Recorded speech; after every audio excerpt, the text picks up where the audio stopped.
두 아들의 비유란 제목으로 하나님 말씀 대언합니다. 오늘 말씀은요, 교인들이 교회를 좀 다녀보신 분들은 잘 아는 소위 탕자의 비유의 말씀입니다. 여러분들, 근데 팀 켈러 목사님은요, 이 본문을 탕자의 비유가 아니라 두 아들의 비유가 되었다고 말합니다.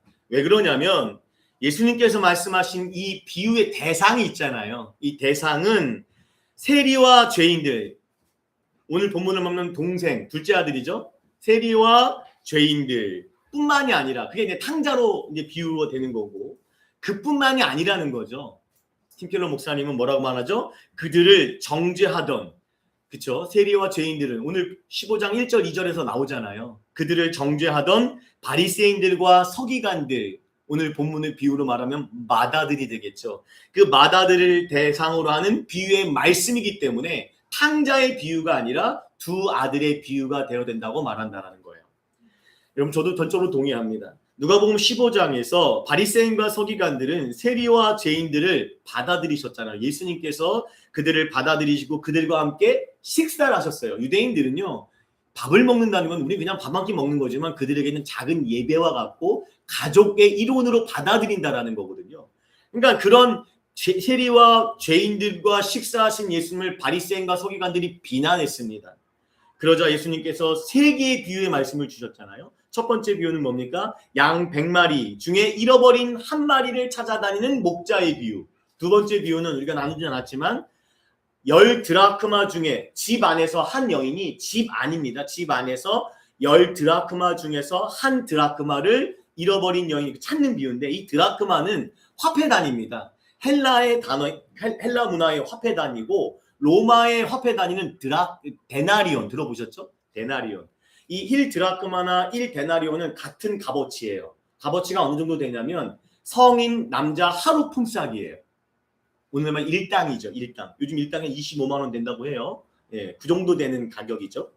예, 그것을 찾는 비유가 두 번째 비유였고, 세 번째 비유는 뭡니까? 오늘 본문이죠. 두 아들의 비유. 예, 를 말씀하고 있어요. 여러분, 이 세 가지 비유는 내용은 다 다르고 소재도 다 다르지만, 제가 지난주에 말씀드렸죠. 이 세 비유가 지니고 있는 핵심 내용은 같다라고 말씀을 드렸어요. 핵심 의미는 같아요. 뭡니까? 그 내용은 잃어버린 한 영혼, 잃어버린 한 사람에 대한 하나님 아버지의 마음이 담겨 있는 비유예요. 이게 똑같아요. 비유는 다르지만 내용은 같아요. 의미는. 세 비유에서 주목할 또 하나의 특징이 있습니다. 여러분, 비유가 진행될수록 잃어버린 비중이 커져요. 보세요. 100마리 중에 한 마리면 몇 프로예요? 어렵나요? 100마리 중에 한 마리면 몇 프로예요? 1%. 10드라크마 중에 한 드라크마면 몇 프로예요? 10%. 10개 중에 하나잖아요. 그렇죠? 오늘 비유는 뭐예요? 두 아들 중에 한 아들. 몇 프로예요? 50%. 잃어버린 비중이 커진다는 건 그만큼 하나님이 잃어버렸다는 그 마음의 애통함이 커진다는 것을 나타내고 있다는 거예요. 특별히 세 번째 비유는 그걸 더 하이라이트예요. 첫 번째, 두 번째는 양이고 드라크마잖아요. 상대적으로. 근데 세 번째는 뭐예요? 아들이에요. 아들을 잃어버린 아버지의 마음, 그 비통한 마음을 더 강력하게 표현하고 있는 게 오늘 세 번째 두 아들의 비유의 말씀이라는 것입니다. 오늘 이제 세 번째 이 두 아들의 비유, 여러분들이 알고 있기로는 탕자의 비유, 그렇죠? 탕자의 비유는 총 3막으로 구성되어 있어요. 3막.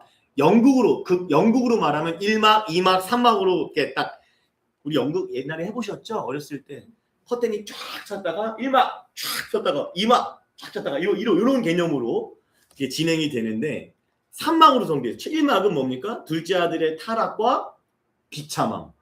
이 16절까지, 11절에 16절이고, 그러다가 이제 둘째 아들이 회개하죠. 그리고 아버지가 받아주는 2막이 있고요. 3막은 뭡니까? 첫째 아들에 대한 분노, 첫째 아들의 분노와 아버지의 권면. 이렇게 세 가지로 3막으로 구성되어 있습니다. 오늘 내용이 좀 많아요. 본문도 길잖아요. 좀 빨리 말할 테니까 반짝 들으셔야 돼요. 뭐 집에 빨래를 했나 안 했나 이런 생각 하시면 안 됩니다. 큰일 납니다. 알겠어요? 빨래는 집에 가서 하시고, 예, 아무 생각 마시고 오로지 지금 오로지 갈망하는 마음으로 말씀을 제 눈빛과 입에 집중하셔서 들으시길 바랍니다. 자, 제1막은 11절에서 13절 말씀으로 둘째 아들의 이 폐륜으로부터 시작이 돼요. 또 이르시되 어떤 사람에게 두 아들이 있는데, 비유가 시작되죠. 세 번째 비유가. 그러면서 둘째 아들이 아버지께 나가서 뭐라고 말합니까? 아버지, 재산 중에 내가 돌아올 분깃을 주소서라고 말합니다. 여기서 말하는 분깃은 뭐냐면 유산을 말합니다. 유산.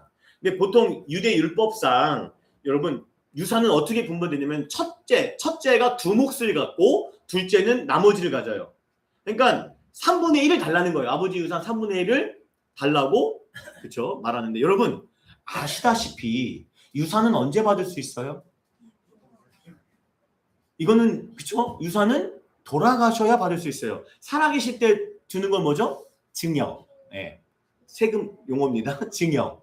근데 돌아가실 때 받은 게 유산인데 유산이라고요. 요건 유산을 달라는 거예요. 그러니까 지금 이 둘째 아들놈이 아버지께 뭘 요구하고 있는 겁니까? 아버지가 돌아가신 받을 유산을 가불해달라. 가불해달라는 게 따로 있지. 유산을 그렇죠? 전문 용어로 이런 걸 한국 시편으로 이런 아들 뭐라고 부르죠? 후레아들놈. 그렇죠? 후레아들놈. 네. 그런데 여러분 아버지가 살아계시는데 유산을 달라. 그러니까 아버지가 뭐 하라는 거예요? 어떤 의미에서 아버지 입장에는 어떻게 들려요? 아버지 빨리 돌아가시라. 라는 의미가 담겨있는 폐륜적 요구라는 것입니다. 저 같으면 여러분 같으면 어떻게 해요? 저도 자식이 있으니까 넷이나 있으니까 아주 그냥 다리 몽댕이를 떡 분리가버리고 요구를 안 들어줄 것 같은데 오늘 본문에 등장하는 아버지 하나님을 비유하죠. 아버지께서는 아들의 요구를 들어줍니다. 그럼 도대체 왜 이 아들 둘째 아들놈은 왜 아버지에게 이런 폐륜적인 요구를 했을까요? 사업을 하고 싶어서 사업 자금을 위해서 걸까요? 아니면 요즘 뭐 주식이 뭐 불장이라고 하니까 뭐 주식을 투자해서 아버지를 잘 공략하기 위해서 한 걸까요? 아닙니다.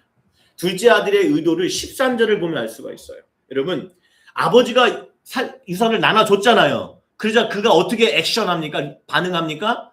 재물을 다 모았어요. 재물을 다 모았는데 앞에 뭘 주목해야 되면은 그 후 며칠이 안 돼요. 무슨 당시에는요 유산을 받으면 지금은 현금이잖아요. 2000년 전에는 현금이 아니라 주로 유대인들의 유산은 뭐냐면 땅이죠. 그렇잖아요. 땅이거나 가축이겠죠. 이거 현금화하려면 어떻게 해야 돼요? 처분을 해야 되잖아요. 부동산 거래 해보셨나요? 시간이 걸려요. 그렇죠? 근데 며칠 안 돼서 재물을 현금화 자기가 옮길 수 있도록 현금화했어요. 이건 무슨 얘기예요? 금매로 내놓은 거죠. 금매로 내놓은 거예요. 예?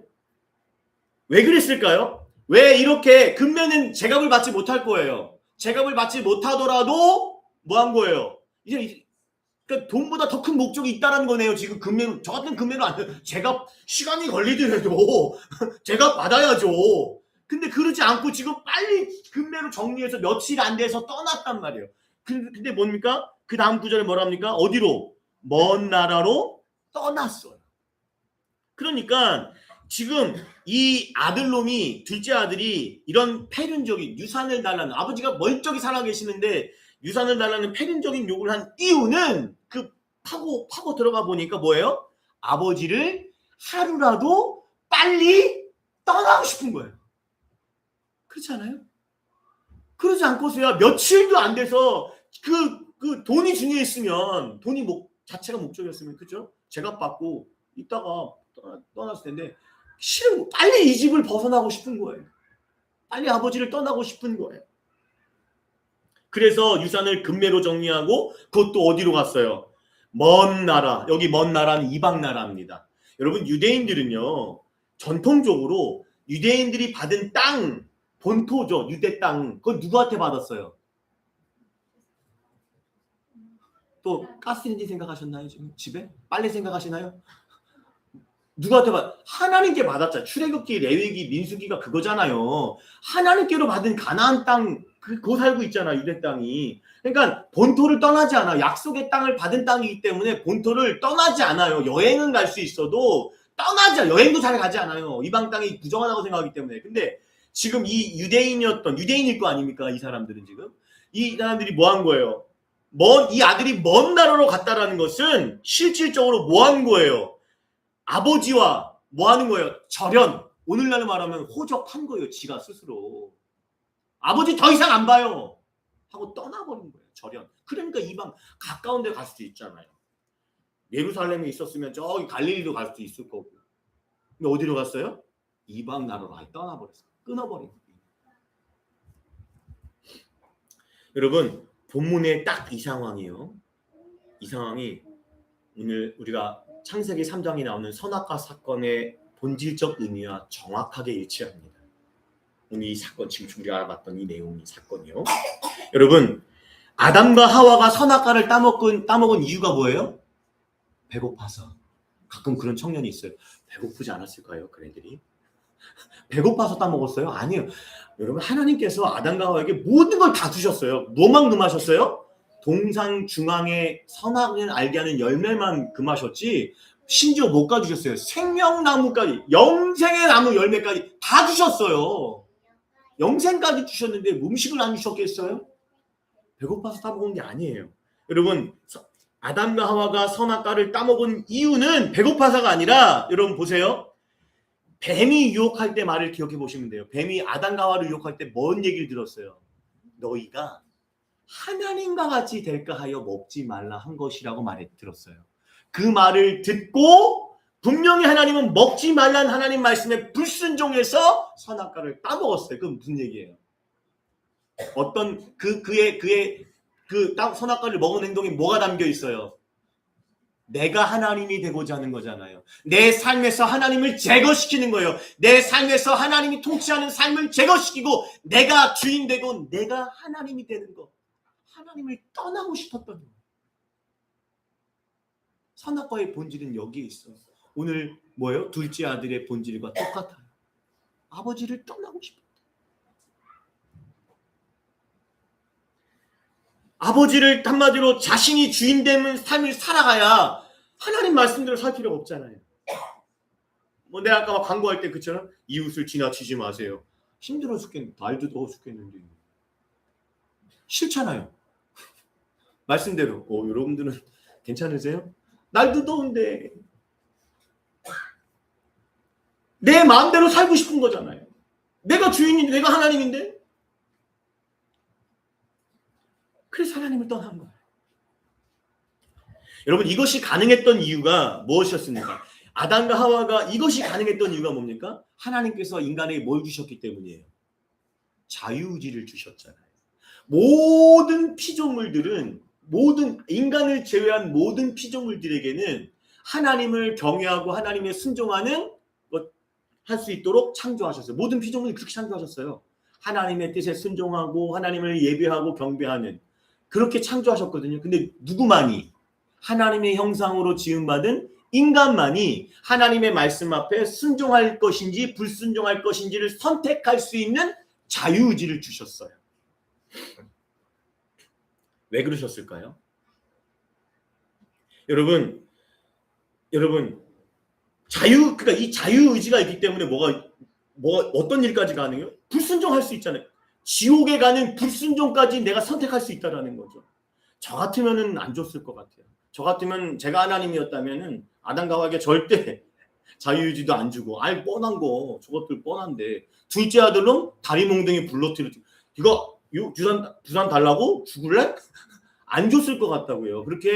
그런 자유를 주지 않았을 것 같다고요.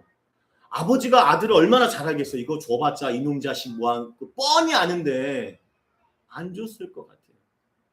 저는 그런 자유를 주지 않았을 것 같은데 우리 하나님께서는 주셨다는 거예요. 왜 그러셨을까? 이게 좀 중요해요. 이거 생각 안 해보셨죠? 네? 여러분 하나님은요 인간을 저와 여러분을 기계와 로봇으로 창조하지 않으셨어요. 왜요? 자유의지를 주심으로써 하나님을 진정으로 사랑하는 존재로 창조하시길 원하셨어요. 간혹 청년들이 이런 요 자유의지 갖고 질문을 참 많이 해요. 아니 하나님께서 아시잖아요. 자유의지 주시면 인간이 타락할 거 아는데 왜 주셨어요? 아, 이거 하나님 잘못 아니에요?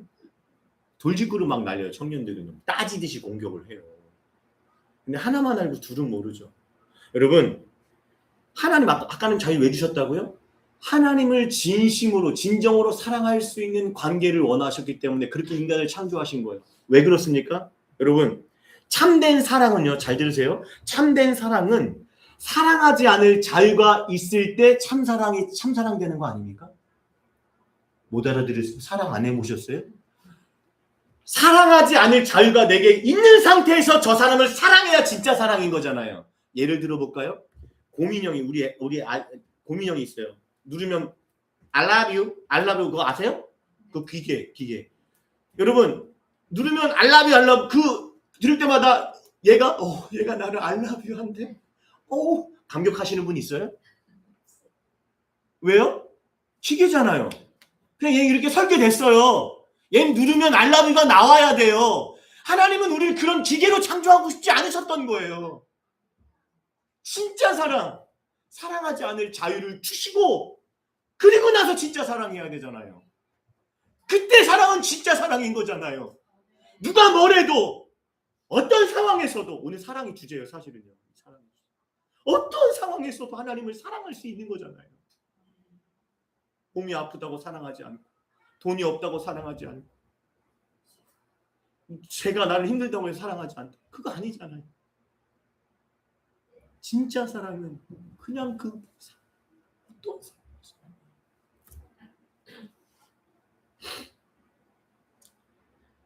사랑하는 여러분, 그래서입니다. 여러분 영생을 가르는 이 믿음의 선택을 여러분에게 주어졌어요. 자유의지가 있으세요. 여러분 자유세요. 교회에 오고 안 오고 말씀을 듣고 안 듣고 들은 말씀을 순종할지 안 순종할지 다 여러분의 자유의지예요.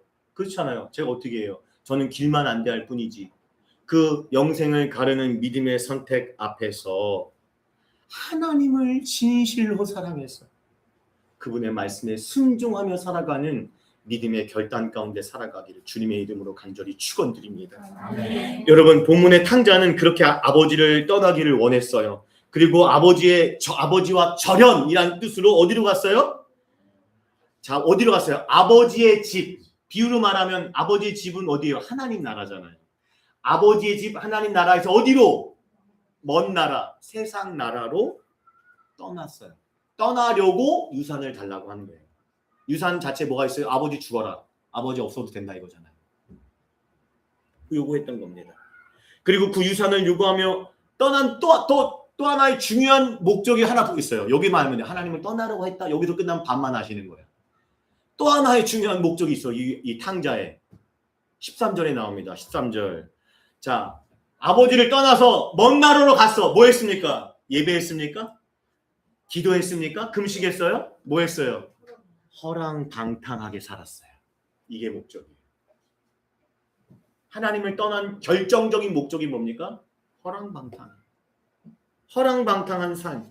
하나님 나라의 핵심이 뭐라고 했어요? 제가 여러 번. 하나님이 통치하시는 거잖아요. 내 마음에서부터 내 삶에서 하나님이 통치하는 게. 그래서 누가복음 17장에 하나님 나라는 여기 있다 저기 있다도 아니야. 어디 있다? 너희 안에 있느니라. 하나님 말씀이 나의 삶 통치하는 하나님 나라에서 어디로 간 거예요? 세상 나라로 간 거예요. 마음을 빼앗긴 거예요. 그 왜요? 허랑방탕하게 살려고요.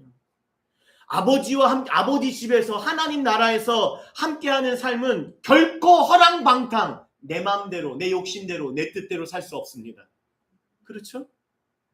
그러나 아버지를 떠나면 가능해지죠. 이제 아버지를 떠나면 내 뜻대로 오늘 본문을 표현하면 허랑방탕하게 살아갈 수 있다는 생각에 유산을 요구하고 아버지를 떠났던 것입니다.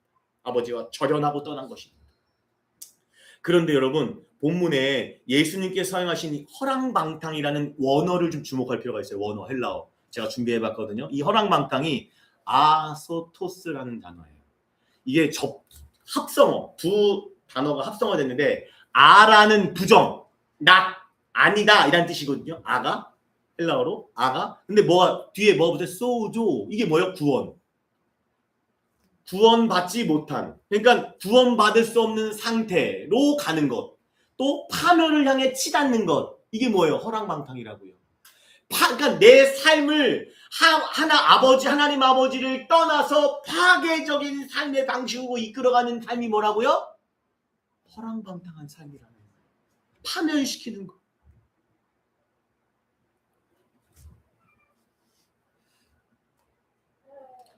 무슨 말입니까, 여러분? 아버지를 떠난 삶, 허랑방탕한 삶은 결국 구원받을 수 없는 상태로 파멸을 향해 치닫는 삶으로 전락할 수밖에 없다라는 거예요. 결론이 정해져 있다고요. 결말이 정해져 있다고요.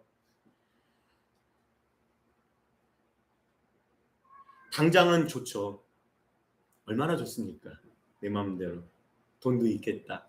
허랑방탕, 주어라, 부어라, 마셔라. 그쵸? 딱 인생이지 않습니까? 우리 젊었을 때 피는 끓어오르고 그냥 우와 건강도 있겠다. 응? 그쵸? 죽을 건 전혀 생각도 안 하고 20대, 30대 뭐 죽을 거 걱정하는 청년들이 있습니까? 내 마음대로. 근데 어떻게 됩니까? 인생 80 꺾이고 나면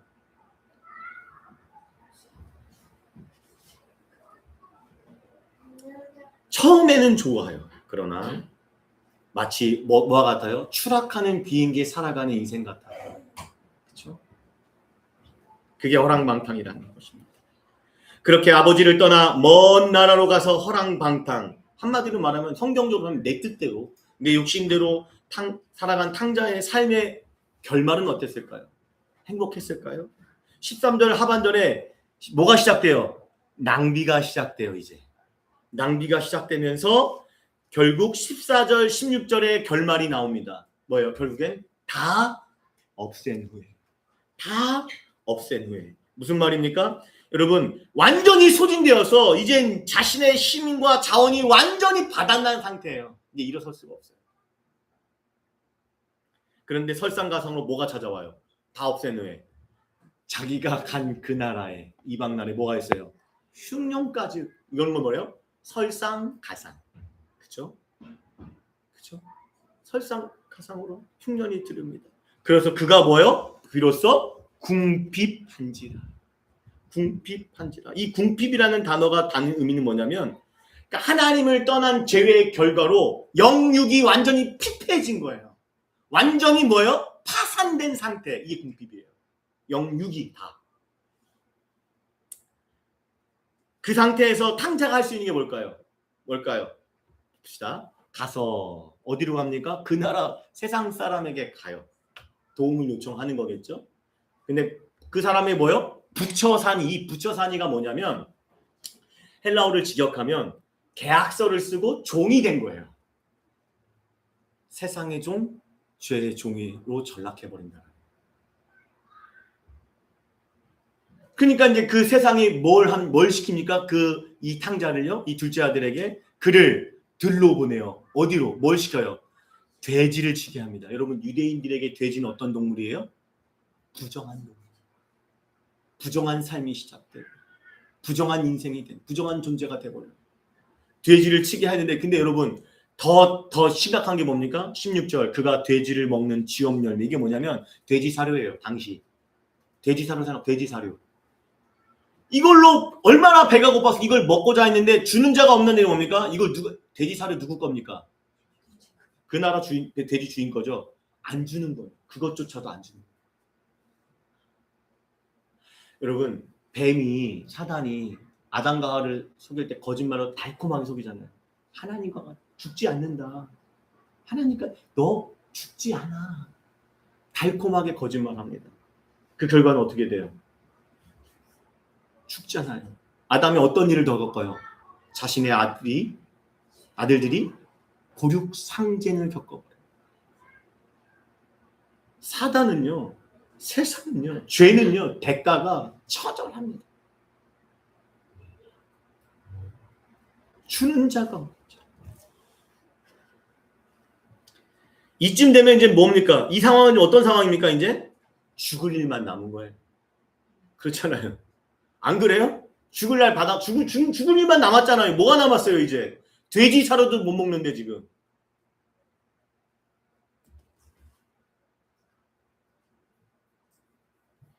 정확하게 이 상황이 어떤 상황입니까? 하나님 아버지를 떠난 죄로 인해 발생한 딱 인간의 현실적 상황이에요. 제가 분명히 표현했습니다. 현실적 상황이다. 무슨 뭐 이상적인 게 아니라 저 나라 얘기가 아니라 지금 나에게 겪은 하나님을 떠난 죄로 인해 하나님을 떠난 인간의 현실적 지금 이 상황을 말하는 거예요.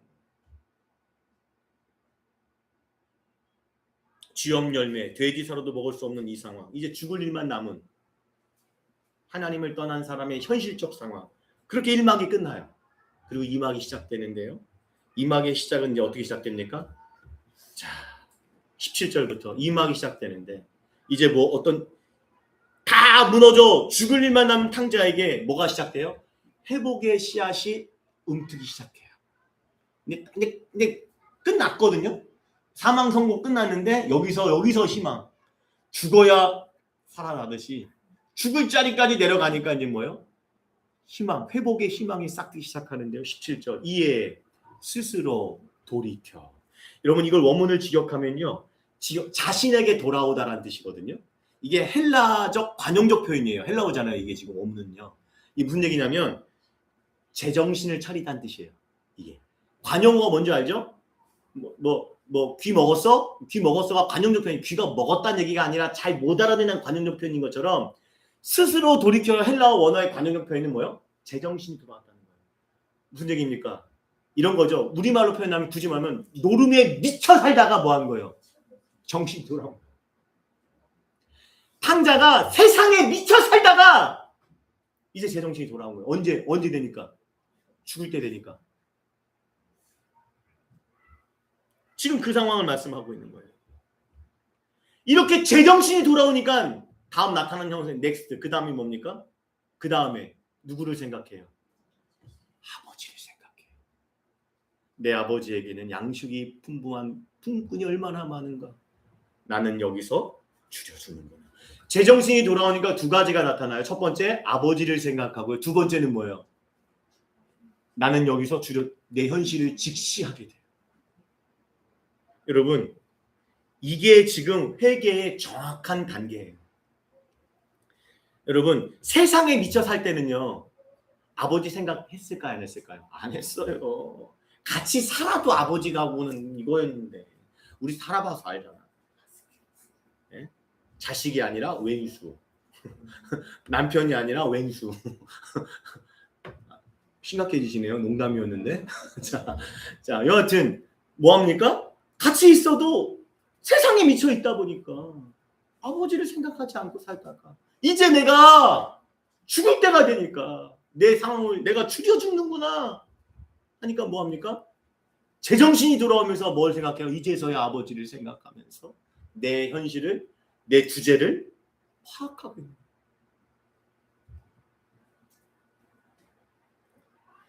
거예요. 여기서 우리는 회개에 대한 구체적인 의미를 깨닫게 됩니다. 여러분 회개, 히브리어로 슈브란 단어가 직역하면 돌아가다는 뜻이라고 그랬죠.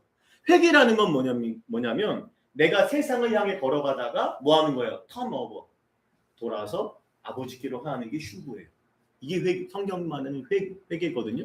이게 총론적인 의미라면 이렇게 돌아가는 과정을 오늘 본문에서 강론적으로 디테일하게 보여주고 있어요. 두 가지가 필요해요. 이렇게 세상으로 가다가 돌이키려면 두 가지가 필요한데 첫 번째는 뭡니까? 내 마음과 생각이 제정신으로 각성이 돼야 돼요. 자꾸 이렇게 가는 이유가 뭐예요? 저게 미쳐 있으니까. 안 해보셨어요? 나만 했어요? 미쳐보면 알잖아요. 딴 거 보여요? 오마야? 그냥 거기만 가는 거예요. 그러다가 제정신 돌아오면 뭐야? 아니지. 돌아야죠. 이게 회개라고요. 근데 돌아가려면 제정신이 먼저 돌아와야죠. 저게 미쳐있는 걸 끊어내야죠. 첫 번째 단계죠. 두 번째 단계는 뭡니까? 이렇게 가다 보니까 지금 내가 여기 어디예요? 사망의 음침한 골짜기야. 내 현실 상황을 직시해야 돼요. 여기서 추려 죽는 거라. 나 여기 있으면 안 되는구나. 내가 있는 곳이 여기가 아니구나.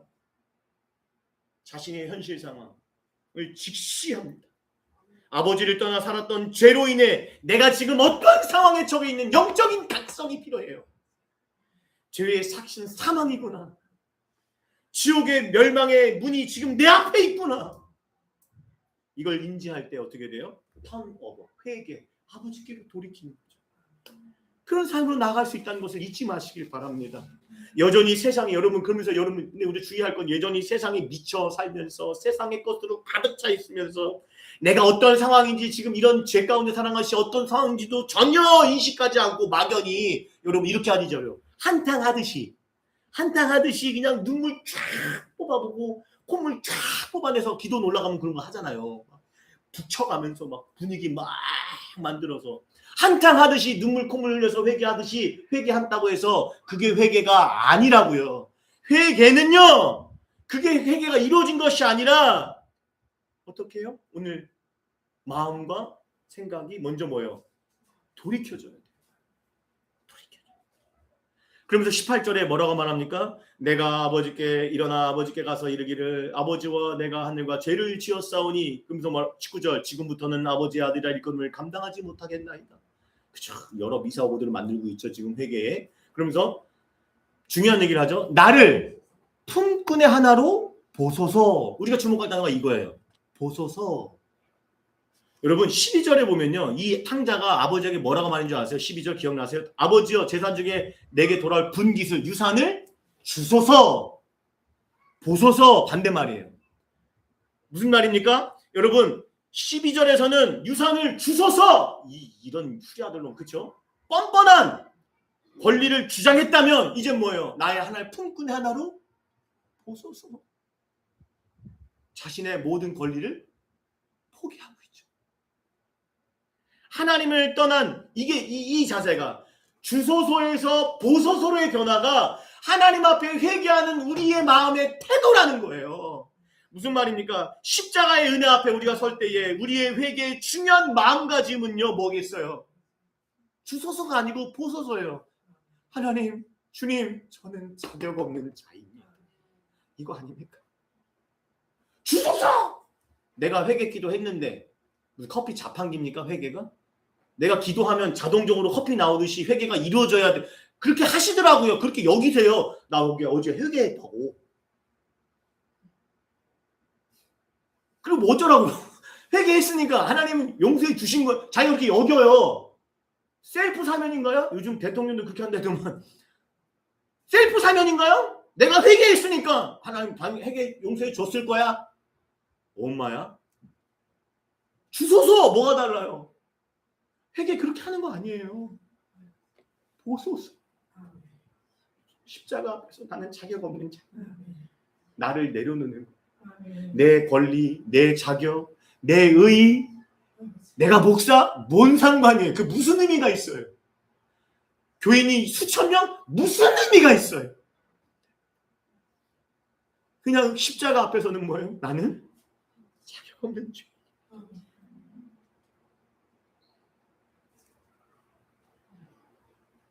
그렇게 나를 내려놔야, 겸손히 나를 내려놔야 주님께 회개에 합당한 삶을 살아갈 줄 믿으시기를 바랍니다.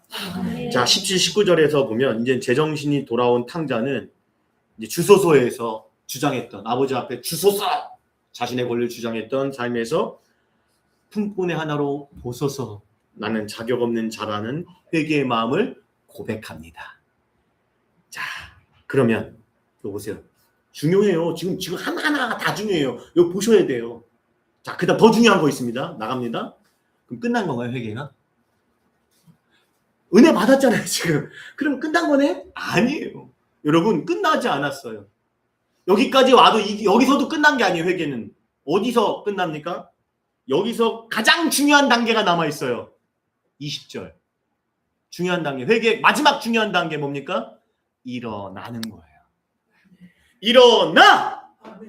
내가 아무리 내가 정신 차려야지, 내가 아버지께 돌아가면 죽는구나, 현실 상황을 아무리 내가 파악했어도 내가 아버지께 돌아가야지 하고 뭐합니까? 내 기도원 올라가서 뭐 일주일 금식하고 열일 금식하고 20일 금식하고 회개 기도 했어도 내 삶이 일어나서 돌이키는 삶으로 실천하지 않는다면 일어나야 되잖아요. 아버지께 실제 가는 액션, 순종이 필요하잖아요. 아니에요? 아니에요? 제가 잘못해서 가는 건가요? 일어나서 아버지께로 돌아가니라. 어디로 돌아가요? 고향으로 돌아가는 거 아니에요? 아버지 집으로 돌아가는 거 아니에요? 어디로? 아버지께로. 교회로 오는 게 아니라 교회 오는 이유는 교회를 통하여 하나님께 돌아오는 거예요. 교회가 목적 아닙니다. 목사도 목적 아닙니다. 예배 자체도 목적이 아니라 그 모든 것을 통해서 누구에게 가는 거예요? 아버지께 돌아가니라.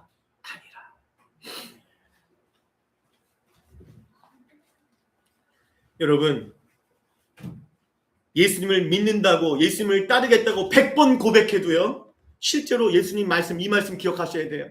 나의 이 말을 듣고 행하지 아니하는 자는, 아무리 예수님 100번 믿는다고, 예수님 잘못했다고, 회개한다고, 내가 죄인이라고 100번, 1000번 고백을 하고 기도를 해도 요거 안 하면, 이게 똑같은 얘기예요. 일어나서가 이 말이에요. 나의 이 말을 듣고 행하는 것. 그러나 행하지 않는다면 뭐 하는 거예요? 그 무너짐이 심한, 아무 소용없다. 우리가 자꾸 이걸 놓쳐요. 한국교회 교인들이 이걸 놓친다고요. 와서 예배를 드리고 기도를 열심히 하는데 회개에 합당한 삶은 놓쳐요.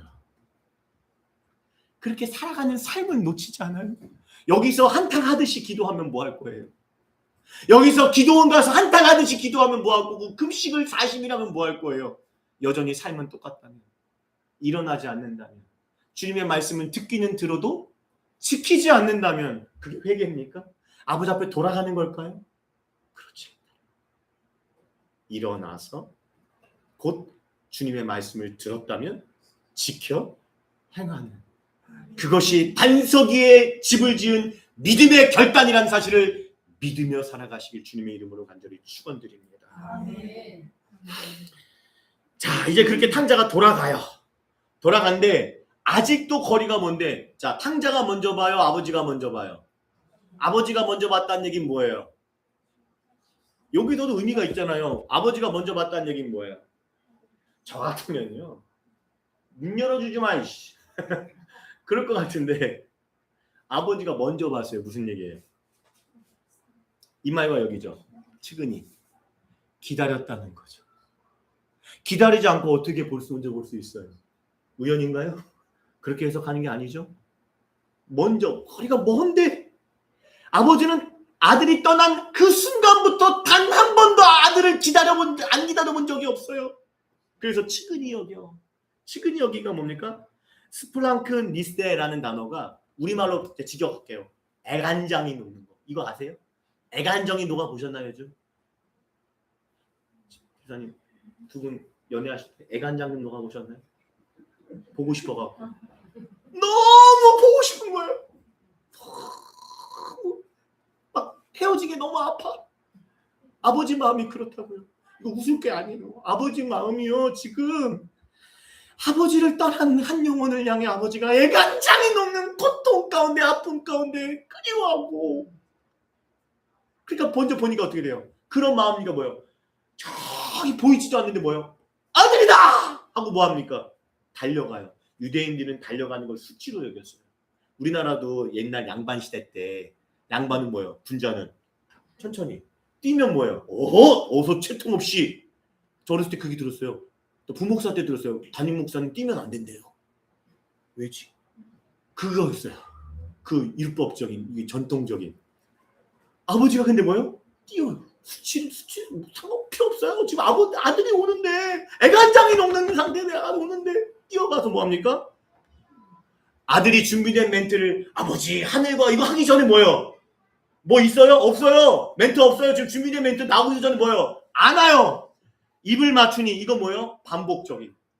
내가 오늘 아침에 새벽 일찍 일어나서 항상 가면 우리 애들 셋째 넷째부터 가요. 첫째 둘째는 크니까 좀 덜 하더라고.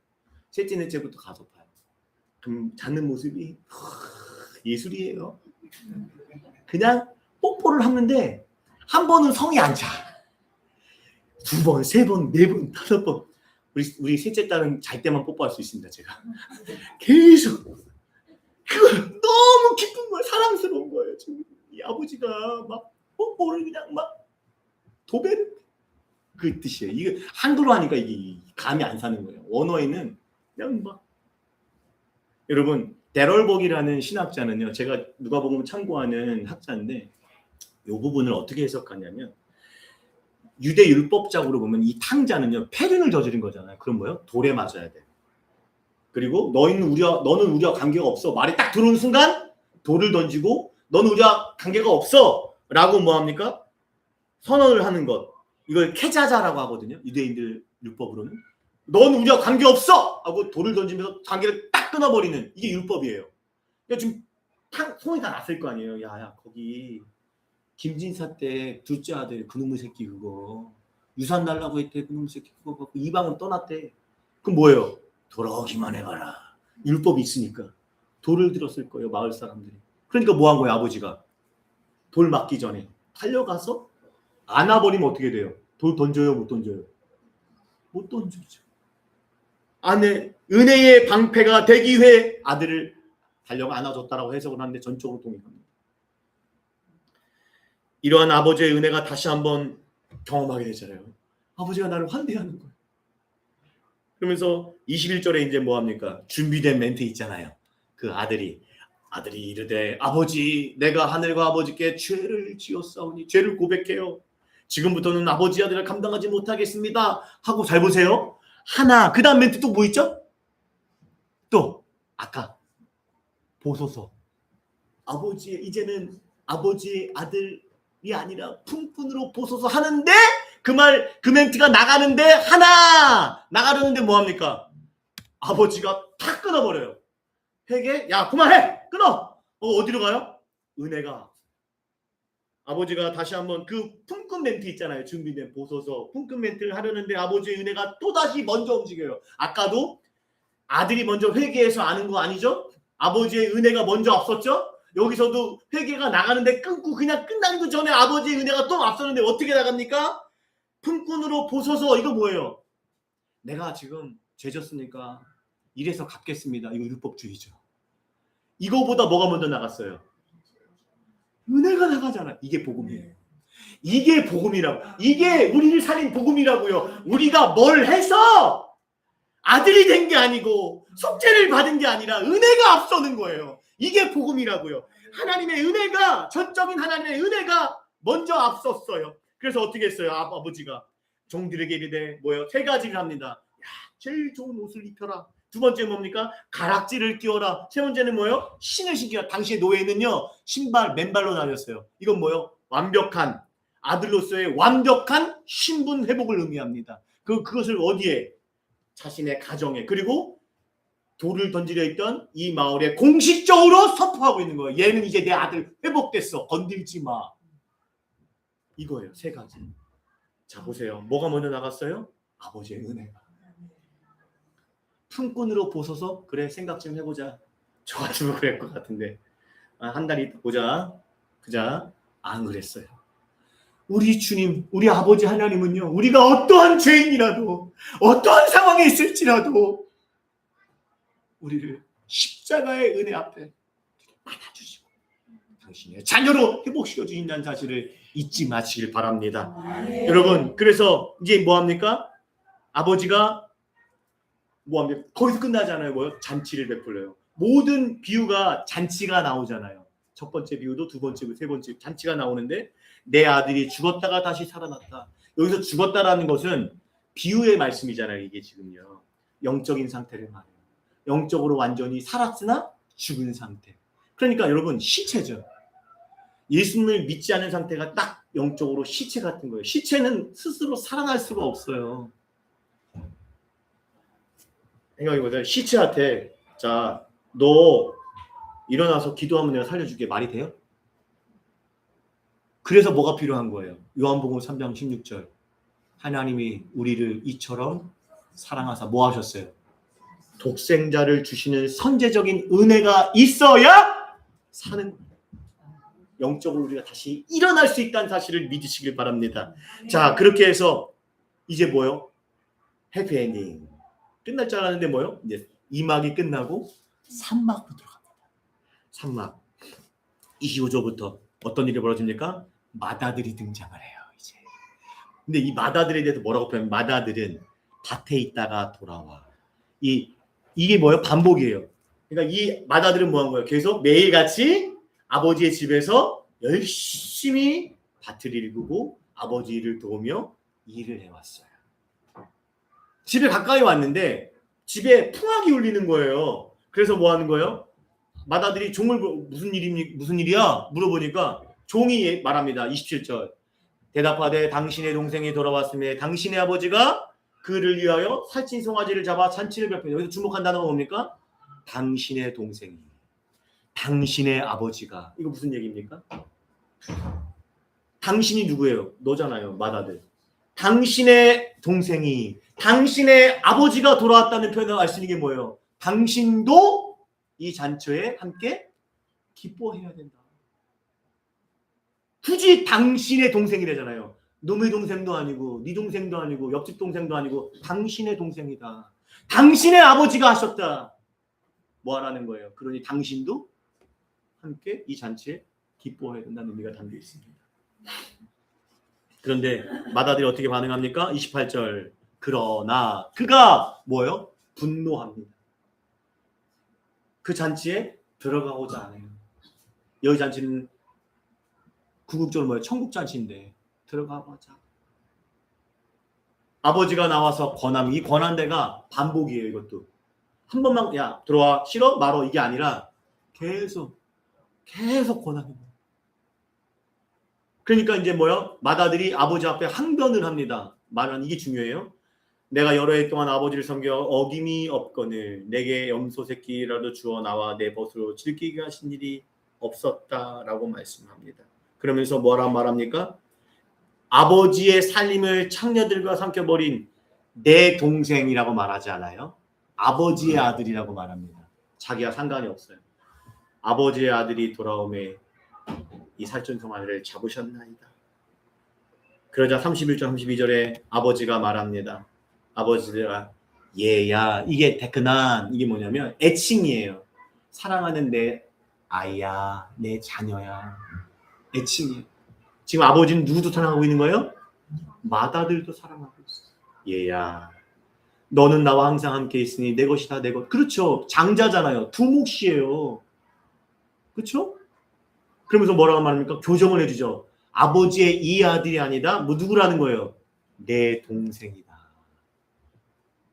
여러분 예수 그리스도를 통해서 하나님을 아버지라고 부르신다면 서로가 뭐가 되는 거예요? 이제 여러분 옆에 있는 분은 놈이 아니라 내 형제, 내 가족이라는 사실을 잊지 마시길 바랍니다.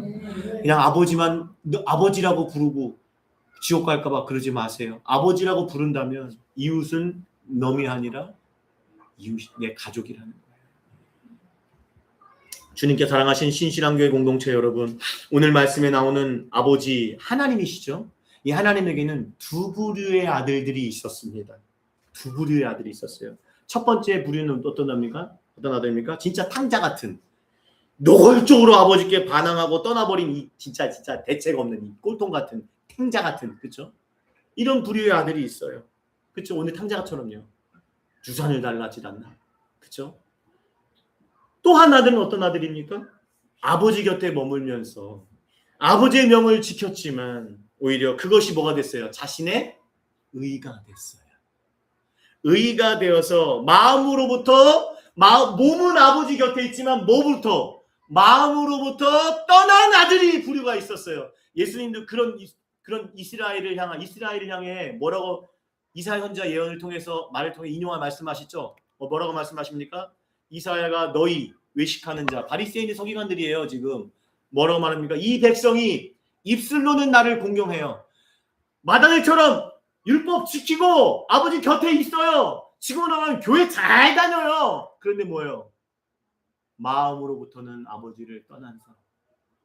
마음으로부터는 하나님 없이 한 주간의 삶에서는 하나님 없이 살아가는 자. 그런 아들의 부류가 있다는 거예요. 그래서 팀켈러 목사는 자신의 저서인 이 탕구 하나님 한번 보세요. 내가 책을 저기 침대 밑에 넣어갖고 못 찾아봤는데 있어요. 탕구 하나님이라는 책이 있어요. 한번 꼭 읽어보세요. 좋은 책이에요. 그 책에서 이 본문의 비유는 한 명의 잃어버린 아들이라고 우리는 생각하는데 그게 아니다. 오늘 비유는 두 명의 잃어버린 아들. 둘째 아들만이 탕자가 아니다. 누구도 탕자라는 거예요. 맏아들도 잃어버린 탕자라는 얘기하고 있습니다. 맏아들은 하나님을 섬긴다고 하는 바리새인들이겠죠. 오늘날로 말하면 교회 다니는 교인들, 중직자들이겠죠. 둘째 아들은 어떤 예요? 교회 밖에 예수가 어디 있어? 기독교를 개독교로 욕하고 세상 죄를 지으면서 하나님을 떠난 세상 사람들일 수 있겠습니다. 겉으로 보기에는 서로 다르죠, 유형이. 그런데 공통점이 뭡니까? 둘 다 하나님을, 아버지를 떠났다라는 공통점이 있어요. 이게 핵심이고요. 또 하나의 공통점입니까? 이 하나님을 떠난 자들의 공통점, 본질적 이유예요. 이게 오늘 제가 여러분과 나가 붙잡아야 될 말씀이에요. 교회를 다니는 사람도, 교회를 안 다니는 사람도 공통점은 떠날 수 있다. 두 부류의 아들을 통해서 이해되시죠? 여기까지는. 그러면 두 부류의 아들, 교회 안에서나 교회 밖에서 하나님을 떠난 자들, 마음으로 삶으로 떠난 자들의 본질적인 이유가 하나 있다라는 거예요. 그게 뭘까요? 하나님을 사랑하지 않아요. 아버지를 사랑하지. 이 두 부류의 아들의 공통점은 아버지를 사랑하지 않았어요. 뭘 사랑했어요? 아버지가 가진 재물을 사랑했어요. 둘째 아들은 아버지가 죽기 전엔 받을 수 없는 유산을 요구했잖아요. 이는 뭐예요? 아버지 인생이 내 인생에서 좀 사라져 달라고. 아버지 없이 살겠다고. 내 맘대로 살겠다고. 그럼 뭐만 내놓으라는 거예요? 돈만 내놓으라는 거죠. 그래서 아버지를 전혀 사랑하지 않았기에 아버지를 떠나는 걸 뭘로 여겼어요? 자유로 여겼어요. 아버지를 떠나는 것을 자유로 여겼다고요. 왜? 사랑하지 않아요. 맏아들은 어땠습니까? 몸은 아버지 곁에 있었어요. 교회는 잘 다녀요. 직분이 권사, 직분, 목사, 장로예요. 그런데 29절 다시 한번 볼까요? 29절을 29절을 준비하지 않았어요. 29절을 다시 갈게요. 29절 다시 갈게요. 보세요. 29절 아버지께 대답하되 이 아들이 뭐라고 말했습니까? 내가 아버지를 여러 해 섬겼어요. 이 섬겨라는 말을 주목해야 돼요. 이 섬긴다는 게 뭐냐면 둘요. 이건 어떤 거냐면 노예가 주인을 섬기는 거예요. 그러니까 지금 이 맏아들은 아버지와 어떤 관계예요?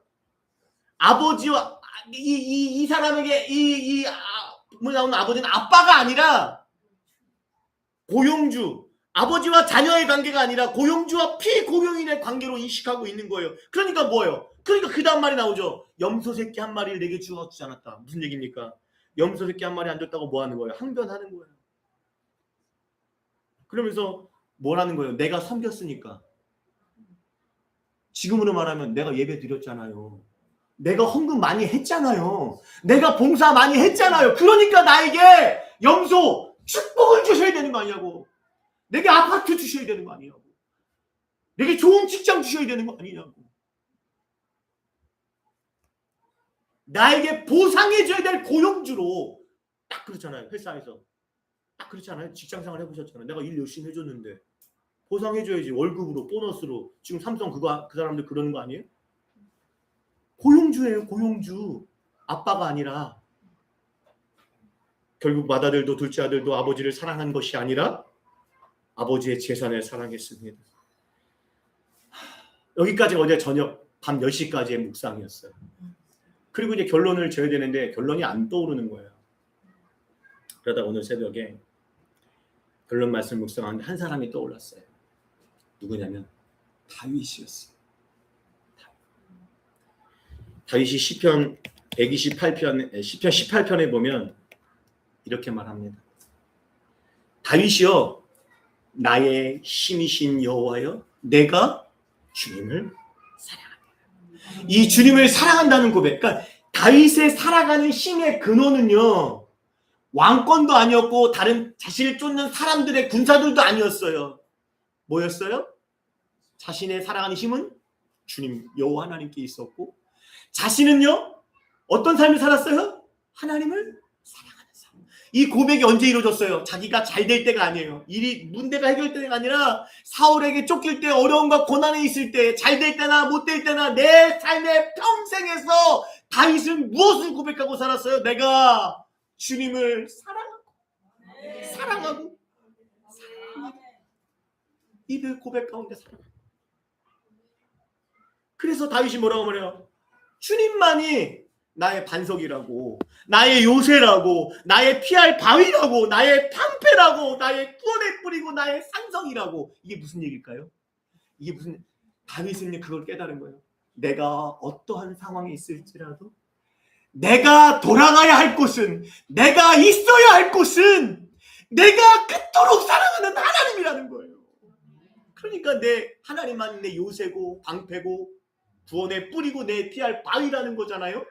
내가 어떠한 상황에서 사람들이 힘들면 어디를 가요? 사람과 권력과 돈을 찾아가잖아요. 그러나 다윗은 누굴 찾아간 거예요? 하나님을 찾아갔어요. 물고기가 물을 떠나면 어떻게 돼요? 다윗이 그랬다는 거예요. 자신은 하나님을 떠나면 죽는다. 그래서 내가 돌아가야 할 곳은 하나님이라 고백하고 있는 것입니다. 여러분, 성경에는 수많은 지침들을 제시하지만 예수님은 그 수많은 율법들을 한마디로 정의하셨어요. 요약하신 뭐예요? 너희는 마음과 뜻과 정성을 다해 주 너희 하나님을 사랑하라. 이게 무슨 말입니까? 하나님의 자녀답게 산다라는 것은 수백 가지의 규칙을 이렇게 나와서 기계적으로 예배드리는 것. 그냥 내가 교회 오래 다녔으니까 나는 직분 받아서 권사, 장로, 목사 된 거. 내가 신학교 나왔으니까 자동적으로 내가 머리가 좀 좋아서 시험 봐갖고 목사 된 것. 그것이 아니라, 그것으로 하나님 자녀답게 사는 것이 아니라 뭐라는 거예요? 그걸 기계적으로 그렇게 살아가는 것이 신앙생활이 아니라 무엇이라는 거죠?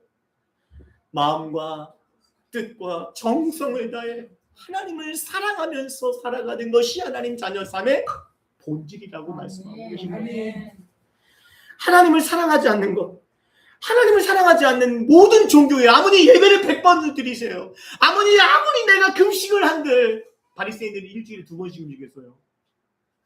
얼마나 헌금을 많이 한들, 내가 아무리 목사 이렇게 막 설교를 한들 내 마음에 하나님을 사랑하는 게 없다면, 사도 바울은 말합니다. 고린도전 13장에서 그 사랑이 없으면 뭐다?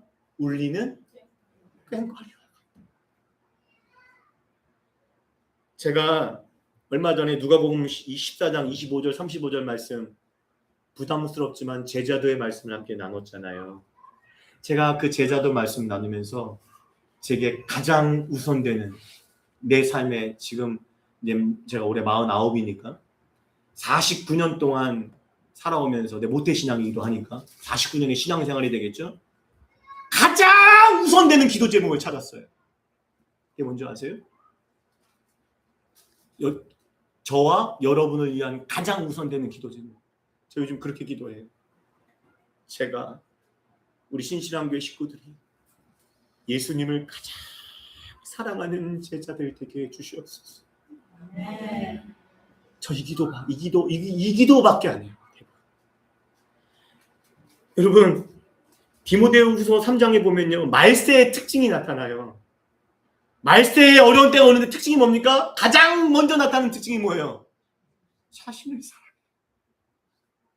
돈을 사랑해. 무슨 얘기예요? 나는 정말 가끔 보면 우리 하나님 너무 불쌍하신 것 같아요. 우리를 너무 사랑하셔서 하나밖에 없는 아들을 그냥 죽이셨는데, 근데 그런 자들이, 그런 은혜를 받은 인간들이 하나님의 마음에는 나 우리 하나님 너무 불쌍한 것 같아. 관심이 없어요. 모르지 뭐만 있어요? 자신을 사랑하고 돈을 사랑하는 거. 하나님 사랑하지 않아요? 자신의 생명까지 내어주신 예수님을 사랑하지 않아요? 그것이 교회를 다닌다고 해요. 교회 밖에 말하는 거 아니에요. 지금 교회 안을 얘기하는 거예요. 다른 기도 제목 안 들어도 좋다고 해요. 저 기도에. 어제 밤에도 그렇게 기도했어요. 뭐 우리 가족들, 우리 교회 식구들, 우리 가족들, 우리 자녀들 뭐 건강, 재물, 취업, 진학 이런 거 응답 안 돼도 주님, 이 기도만큼은 우리 신실한교회 식구들이 예수님을 가장 사랑하는 제자가 되게 해달라는 이 기도만큼은 응답해달라고. 이 기도가 응답되면 떠나지 않을 거니까. 이 교회가 아니더라도, 이 교회가 없어지더라도, 내가 없더라도 예수님 떠나지 않을 거잖아요. 그렇잖아요. 이 교회가 없어도 돼요. 저도 없어도 돼요. 근데 예수님을 사랑하는 마음이 잃어버리면 어떻게 우리가 예수님 자녀답게 살아갈 수 있어요?